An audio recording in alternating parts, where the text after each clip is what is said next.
예수님께서는 가버나움에서 주로 사역을 하셨습니다. 가버나움은 갈릴리 동네 한 지역입니다. 여러분, 이스라엘 땅은 세 개로 나눠져 있습니다. 갈릴리 북부 지역, 그리고 사마리아 지역, 그리고 유다 지역, 이렇게 나눠져 있습니다. 예수님께서는 갈릴리하고 유다 지역을 왔다 갔다 하면서 사역을 하셨는데, 모든 사람이 그 사이를 지나갈 때 사마리아를 이렇게 뚫고 지나가지 않습니다. 다 돌아갑니다. 왜냐하면 사마리아인들은 부정한 사람이라고 생각했기 때문입니다. 그런데 예수님께서는 항상 사마리아 땅을 지나서 그곳에서도 만남을 가지고 이렇게 유대 땅에 갔다가 그리고 다시 갈릴리로 왔다가 이렇게 했던 모습들을 보게 됩니다. 예수님은 그냥 지나치는 사람은 없습니다. 예수님은 그냥 부정하다고 해서 그냥 모른 척하는 분이 아니시라는 거죠. 예수님은 모든 사람들을 존중하고 존경하고 그리고 모든 사람을 사랑했던 분이셨다는 것을 기억해야 됩니다. 여러분, 예수님께서는 가버나움 땅에서 오늘 마태복음 13장에서 천국에 대해서 비유를 들어서 말씀을 가르칩니다. 그래서 천국 말씀하면 마태복음 13장을 기억하면 됩니다. 여기서 말하는 천국은 천당과 다른 거죠.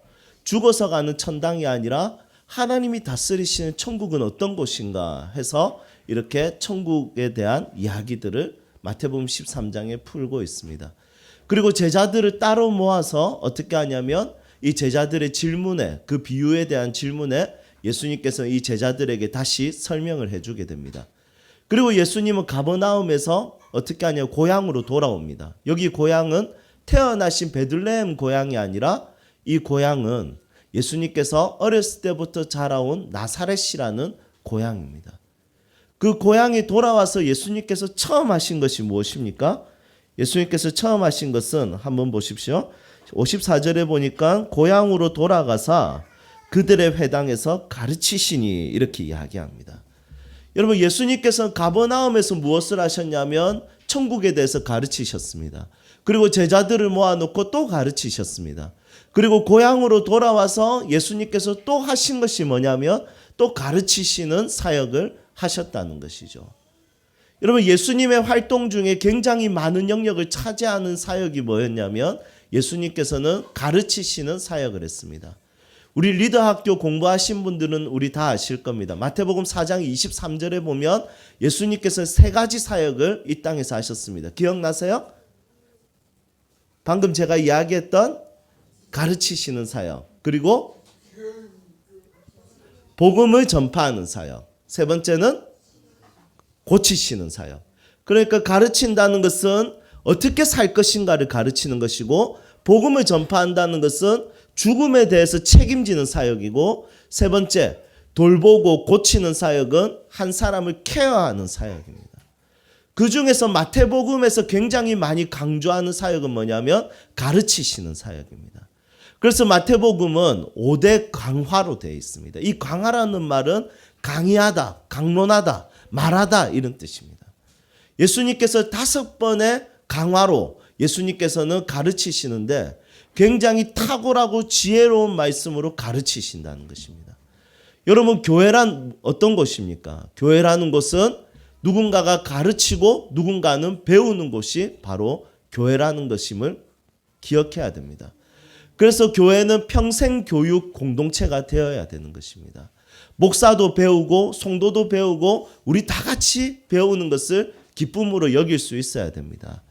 여러분, 배우는 거 즐겁습니까? 아니면 재미없습니까? 지겹답니다. 네. 즐겁다고. 예, 죄송합니다. 예, 기아 할례를 받아라. 여러분, 어렸을 때 공부하는 거 재밌었습니까? 재미없었습니까? 예, 저만 이상한 사람이었습니까?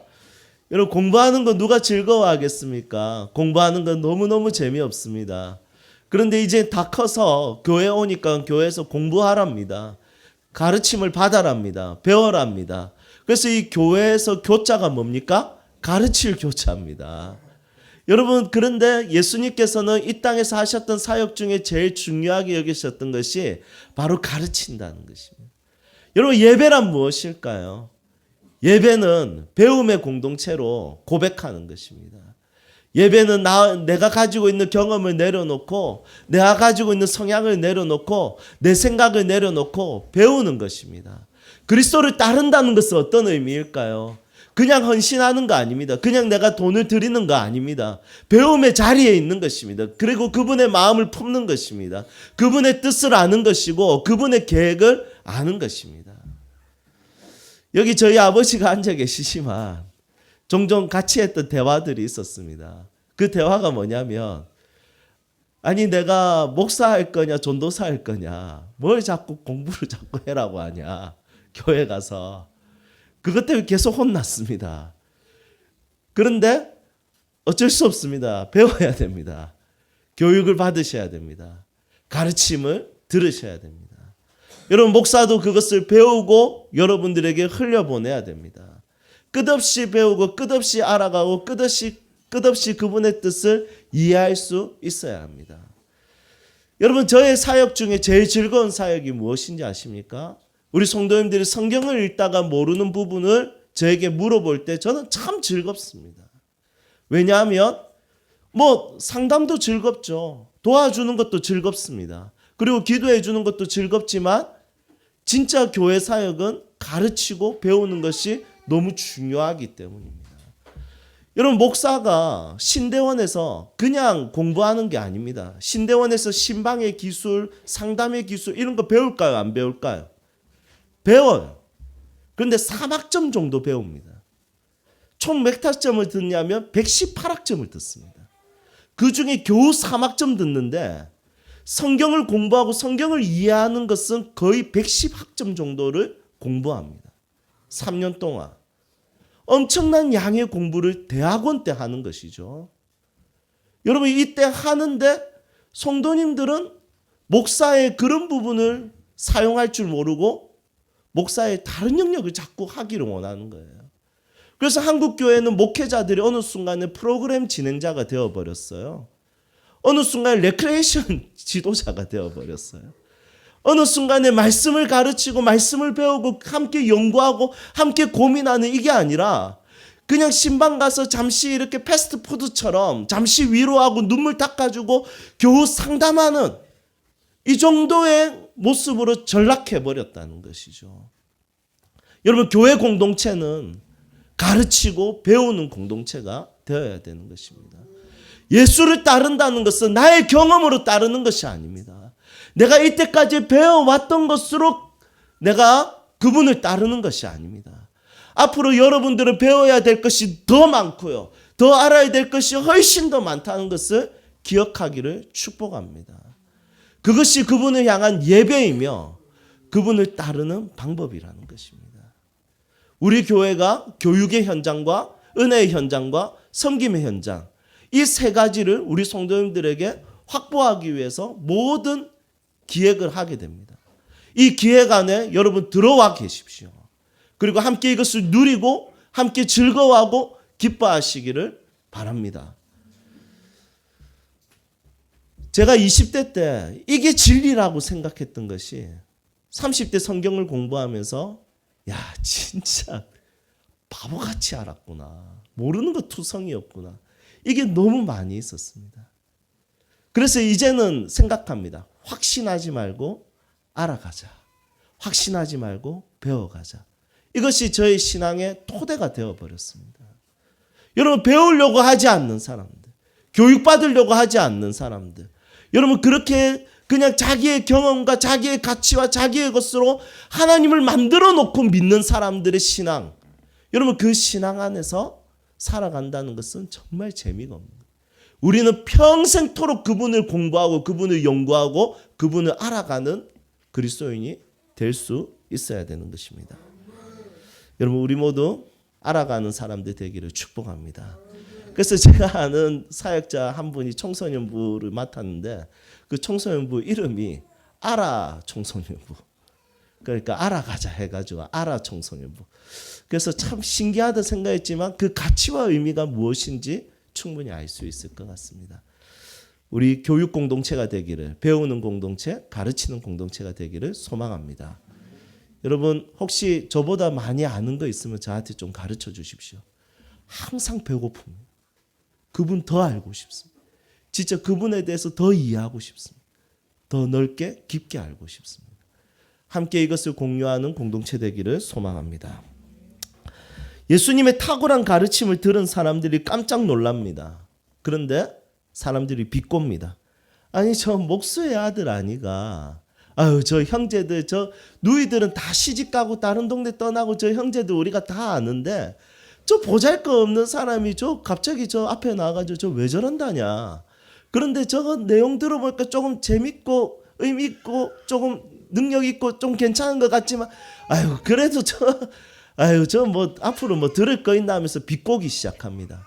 그런데 그 비꼬는 것을 어떻게 표현하냐면 오늘 말씀 57절에 보니까 이렇게 이야기합니다. 예수를 배척한지라 이렇게 되어 있습니다. 영어 성경에 보니까 offense, 공격하다 이런 뜻입니다. 예수님을 공격했다는 것입니다. 네가 뭔데 앞에 나와서, 네 같은 게 앞에 나와서 이렇게 이야기합니다. 여러분 제가 중학교 때 동창들 종종 만나면 제가 목사가 됐다면 자기들은 하나님이라고 이야기합니다. 네가 뭘 가르치냐고 이야기합니다. 여러분 그런 이야기를 들을 때가 참 많이 있습니다. 여러분 그런데 예수님도 공격당했습니다. 배척당했습니다. 예수님을 향한 존경이 하나도 없는 동네가 바로 나사렛이었습니다. 에릭 프롬이 사랑에 대해서 이렇게 이야기했습니다. 사랑을 구성하고 있는 것은 관심과 돌봄과 존경과 책임이다. 이게 사랑에 대한 구성입니다. 그래서 사랑 안에는 기본적으로 뭐가 있냐면 예배에 대한 정서가 있습니다. 그 예배에 대한 정서가 뭘까요? 4가지 중에 존경입니다. 관심, 돌봄, 존경, 책임. 그런데 사랑하며 관심하고 돌봄하고 책임을 지는 것은 꽤 당연하고 익숙한 거예요. 그런데 뭐가 어렵냐면 사랑할수록 뭐가 어렵냐면 존경하는 것은 어렵습니다. 사랑하는 시간이 길어지면서 제일 어려운 것은 존경이죠. 현대도시는 마을 공동체가 아니라 기능 중심적인 공동체입니다. 그래서 이웃은 가까이에 사는 사람들이 이웃이 아니라 직장에서 만나는 사람들이 이웃이고 취미생활을 같이 하는 사람들이 이웃이고 종교활동이 바로 종교활동을 같이 하는 사람들이 이웃이 되는 것이죠. 그래서 목적을 위해서 만나는 사람들이 이웃이지 이 도시사회는 옆집 사람, 앞집 사람, 뒷집 사람이 이웃이 아니라는 것이죠. 그런데 고대 근동지역이나 옛날에는 이런 기능 중심적 이웃이 아니라 그 과거에는 어떤 이웃입니까? 마을 공동체 이웃이었습니다. 앞집 사람이 이웃이고 옆집 사람이 이웃이고 뒷집 사람이 이웃이었다는 것이죠. 그래서 저도 기억이 납니다. 반여동의 한 아파트에 살 때 저희 집이 501호였는데 어머니께서 502호 가서 계란 좀 빌려온다. 밥이 떨어지면 401호에 가서 밥 좀 빌려온다. 그렇게 했던 기억이, 밥 한 그릇 그렇게 구했습니다. 그런데 지금 저희 아파트에 집에 밥이 그날 떨어졌다고 해서 급하게 하기가 애매하니까 9층에 가서 밥을 얻어온다. 가능할까요? 여러분 이게 아예 마을이나 이웃에 대한 개념이 달라졌다는 것이죠. 마찬가지입니다. 예수님 시대도 마을 공동체였습니다.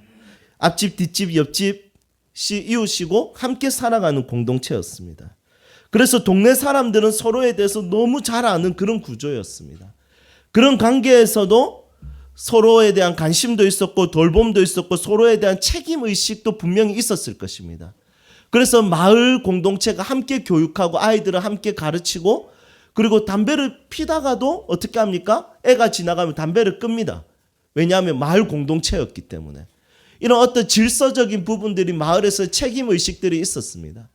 그런데 마을 공동체에서 제일 어려운 게 뭐냐면 서로가 서로를 존경하는 것은 쉽지가 않습니다. 함께 있는 시간이 오래 지날수록 서로에 대해서 알면 알수록 존경에 대한 사랑의 구성에 있어서 예배적인 요소, 존경에 대해서 존경하는 마음을 가지는 것은 쉬운 것이 아니라는 것이죠. 여러분 마찬가지입니다. 예수님을 믿고 교회를 섬기는데 책임감도 있어요. 교회에 대한 관심도 있어요. 그리고 아이들이 뭐 지나갈 때 아이들을 돌보고 도와주고 가난한 사람들 이렇게 도와주는 건 있어요.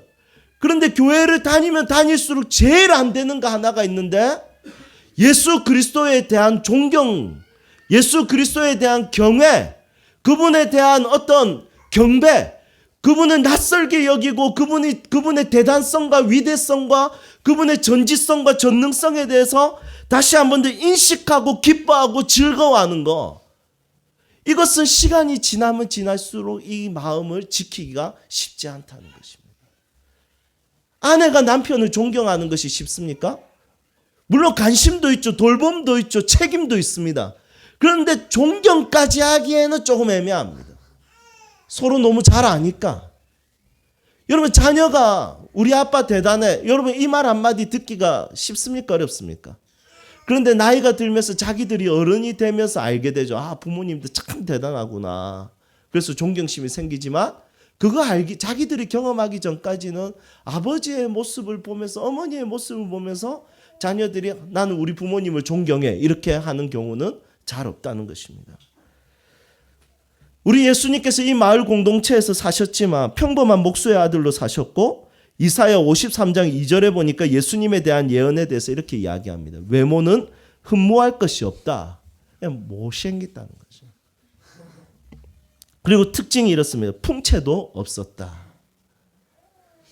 제가 한참 살이 쪘을 때 92kg까지 나갔을 때 배가 이렇게 계속 나오기 시작해요.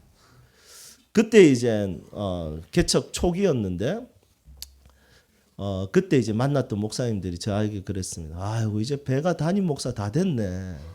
그렇게 이야기하셨습니다. 여러분 어느 정도 풍채가 있어야 이 정장도 어울리고 어느 정도 풍채가 있어야지 이렇게 카리스마 있게 이렇게 보일 수 있습니다. 제가 얼마 전에 제가 정장 입고 이렇게 앞에 걸어가는데 소정자매가 뒤에서 이렇게 이야기해요. 목사님 카리스마 뒷모습만 봐도 그러니까 하여튼 몸이 커야 됩니다. 우리 김주태 간장님 보면 그냥 보기만 봐도 어떻습니까? 카리스마 있게 보이죠? 저만 쫄았습니까? 여러분 이게 풍채가 있어야 됩니다. 그런데 예수님 풍채도 없다. 별명이 하면 멸치였지 않았을까? 보잘것없어 보여요. 외모도 보잘것없어 보여요. 목수의 아들의 그냥 보잘것없는 아들의 그냥 풍채도 없고 그냥 불편해 보이는 그 모습. 같이 지내면 지낼수록 사랑도 있었고 관심도 있었고 돌봄도 있었고 책임도 있었지만 그 집에 누가 사는지도 알았고 그 집에 숟가락이 몇 개인지 알았지만 살아가면 살아갈수록 보면 볼수록 사라져가는 것이 있는데 그게 뭐냐면 존경하는 마음이라는 것입니다. 사랑하는 여러분, 예배는 사랑하는 하나님을 향하여 존경을 표하는 행위입니다. 예배란 무엇인가? 우리의 육체와 영혼과 마음 전인격이 그분을 향하여 드리는 존경에 대한 표현이라는 것이죠. 내 세포 하나하나가 나의 뼈마디 하나하나 206개의 뼈마디 하나하나가 그분을 향하고 그분을 바라보고 그분을 존경하고 그분을 표하는 것. 내가 엎드리는 것. 내 모든 것이 그분을 높여드리기 위해서 작정하고 결심하고 바라보는 것. 이것이 바로 예배라는 것입니다. 그런데 이 존경하는 마음은 쉽게 사라집니다. 하나님 보이지 않기 때문에 아니면 거대한 불상이라도 어떤 우상이라도 형상이라도 만들어서 이분이 하나님이 와 대단하네. 야 진짜 이분은 진짜 대단한 하나님이네 하면서 엎드리면 되는데 우리 하나님은 형상도 없이 아무런 우상도 없이 모습이 보이지 않고 그냥 우리는 그분을 예배할 때 마음의 존경심을 가지기가 쉽지 않은 모습들을 보게 되는 것입니다. 여러분 예배라는 것은 내가 채워지고 내가 웃게 되고 내가 감동하고 내 영혼이 만족되는 것, 여러분 이것은 2차적 목적입니다. 여러분 1차적 목적은 그것이 아니라 그분을 향한 나의 존경하는 마음을 표하는 것이죠. 여러분 이 새롭게 시작하는 2020년도 여러분들의 뼈마디 하나하나와 여러분들의 세포 하나하나와 여러분들의 마음, 영혼, 육체 모든 것이 여러분들의 전인격이 그분을 높여드리기를 소망하고 바라고 그것을 비전으로 삼는 그런 한 해가 되기를 소망합니다. 저는 예배를 드릴 때마다 하나님이 높임을 받으신다라는 찬양의 고백이 나오면 무조건 손을 듭니다. 나의 감정과 상관없이. 오늘도 우리 함께 찬양했죠. 주 높고 위대하심을. 여러분 이렇게 고백할 때는 무조건 손을 듭니다. 주님의 높고 위대하심을 내 영혼이 찬양하네. 누가 5절까지 만들었노? 이렇게 하지 않고 무조건 손.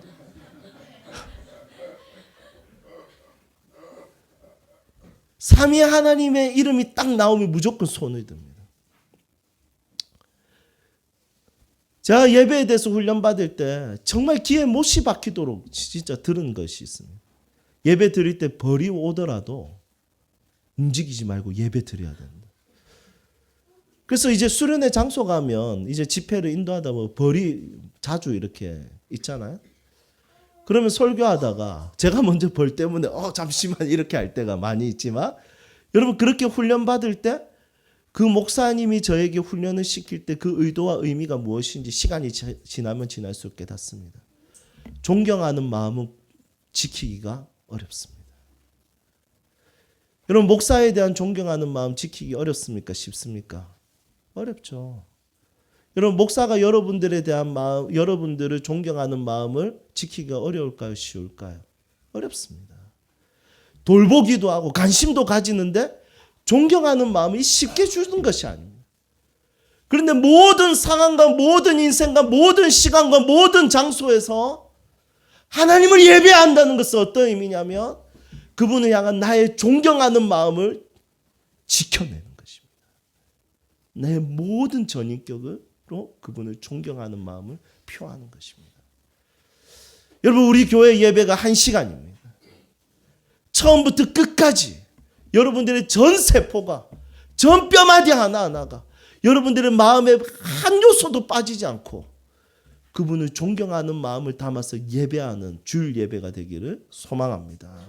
여러분들의 삶의 모든 인생에 그분에 대한 존경심과 경외심으로 가득한 마음으로 주를 위하여 주께 영광을 돌리기 위하여 내 모든 것을 드리겠다라고 결심하는 그런 삶을 살아가는 한 해가 되기를 소망합니다. 우리 함께 찬양합시다.